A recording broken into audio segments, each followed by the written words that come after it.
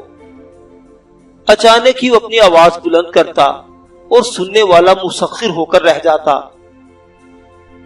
سوامی کا بھاشن ختم ہوا تو مجمع ہرے اوم کے نعرے بلند کرنے لگا۔ اچانک ہی سوامی مہاراج نے اپنا دایاں ہاتھ بلند کیا اور شانتی شانتی پکارتا سٹیج کے پہلو میں لگے دروازے کے ذریعے اندر چلا آیا۔ آج شیر عالم نے بھی اس کے تعاقب میں سہائے اور جٹاؤں والے کو جاتے دیکھا تھا۔